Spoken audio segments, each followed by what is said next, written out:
आपने मुझे एक अहम दस्तूरी तरमीमी बिल पर बोलने का मौका फराहम किया। मोहतरम चेयरमैन साहब, मैं आपकी जानिब से बरसर इख्तिदार जमात को मुबारकबाद देना चाहता हूँ कि आज उन्होंने जो दस्तूरी तरमीमी बिल को लाया है, आप शाबानों के उस कानून के लाने के नक्श कदम पर चल रहे हैं। मुबारकबाद देता हूँ आपको और उम्मीद करता हूँ कि इसके बाद बरसर इख्तिदार जमात के ज़िम्मेदारों की ज़बानों से बार बार शाबानों का जिक्र नहीं होगा, क्योंकि ये आपका दस्तूर में इस बात की इजाज़त है कि सुप्रीम कोर्ट अगर कोई फ़ैसला देता है तो सरकार को इस बात की इजाज़त है कि वो उस फैसले के ऊपर कानून बनाए जो आपने किया। तो इसलिए मैं कह रहा हूं कि आपने शाबानों की रिवायत को बरकरार रखा, आपको मुबारकबाद। दूसरी बात यह है जनाब चेयरमैन साहब के बड़ी बड़ी बातें हुई कि ओबीसीज के लिए सरकार है। मैं इसको डिस्पेल करता हूं, एक्सपोज करता हूं। ये सरकार ओबीसीज के लिए नहीं है। क्यों नहीं है? National commission of scheduled caste, national commission of scheduled tribe जो है 338B में उनको जो इख्तियार दिया गया है वो प्लान एंड पार्टिसिपेट करने का। आप ओबीसी में एनसीबीसी कहने के खाली एडवाइस करना, यहां पर प्लान और पार्टिसिपेट है ही नहीं। तो ये आपका एक्सपोज करता है आपकी हिपोक्रेसी को और आपकी मुनाफिकत को। दूसरी बात यह है कि रोहिणी कमीशन ने कहा कि 10% ओबीसी 50% रिजर्वेशन को हासिल कर रहे हैं और 20% जाते हैं, इनको कुछ नहीं मिल रहा है। तो सब कैटेगराइजेशन क्यों नहीं कर रहे आप? अगर आप ओबीसीज के लिए हैं तो उन मखसूस कास्ट के लिए आप हैं, आप तमाम ओबीसीज के लिए नहीं है। ये आप ही का रोहिणी कमीशन ने आया है। तो सब कैटेगराइजेशन आप करेंगे नहीं करेंगे? तीसरी बात यह है कि सर ये कैसा बात है कि अगर रियासत तेलंगाना में जो मुसलमानों की बैकवर्ड कास्ट है उनको रिजर्वेशन मिलता है मगर सेंट्रल लिस्ट में उसका जिक्र नहीं होता।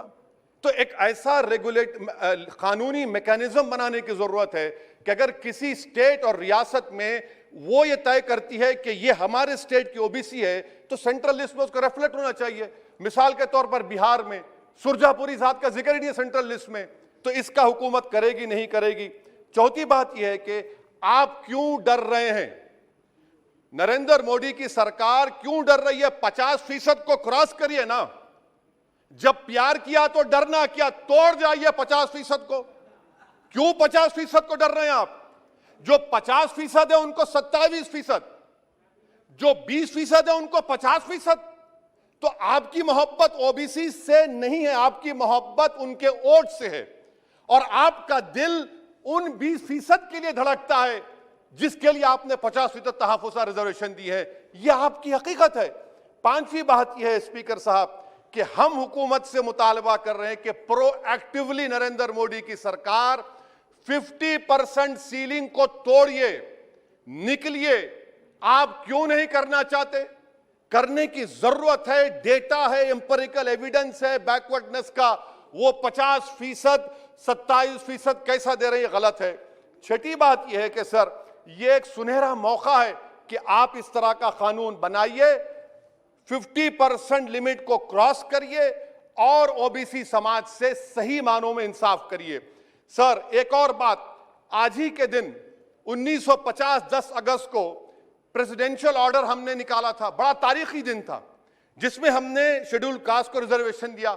मेरा हुकूमत से मुतालबा है, मैंने कांग्रेस की हुकूमत थी वहां बैठता था मैं, आज यहां बैठकर भी तीसरी मर्तबा कह रहा हूं कि 1950 का प्रेसिडेंशियल ऑर्डर रिलीजन के बुनियाद पर बनाया गया जो राइट टू इक्वालिटी के खिलाफ है, जो राइट टू इक्वालिटी के खिलाफ है।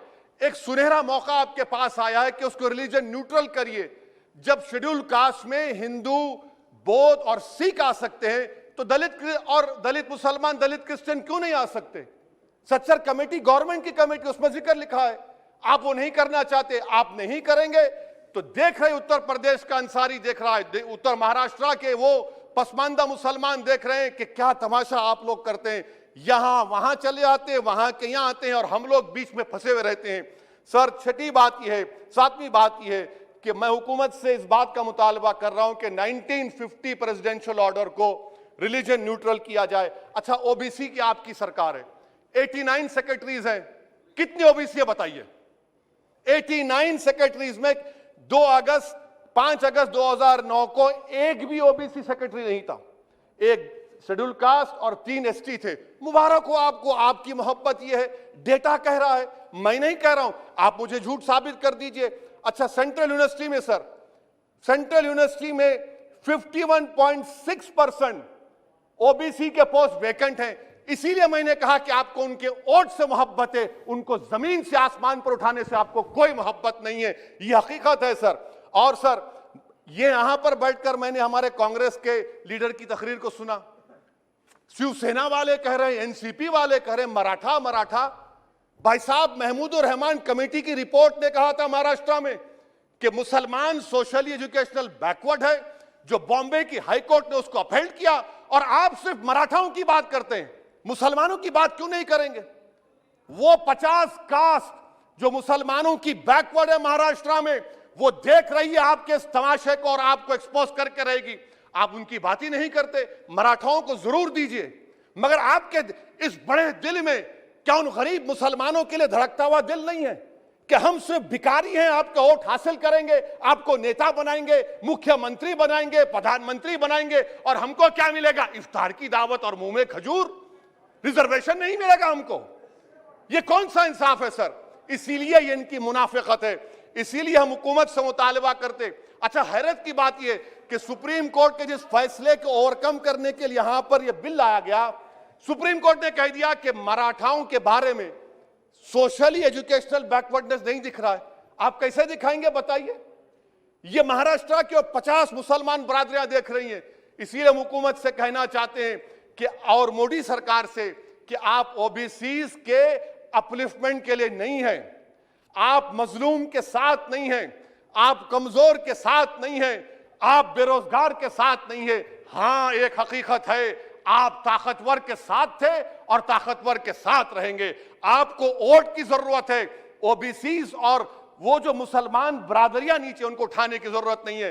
स्पीकर साहब, ये बिल यकीनन अच्छा है, मैं इसकी तायीद करता हूं। और गालिब ने बड़ा खूब कहा था कि ये जो तमाशा मैं देखता हूं कि बजीचे अतफाल है, दुनिया मेरे आगे, होता है सब शब रोज, तमाशा मेरे आगे। शुक्रिया सर।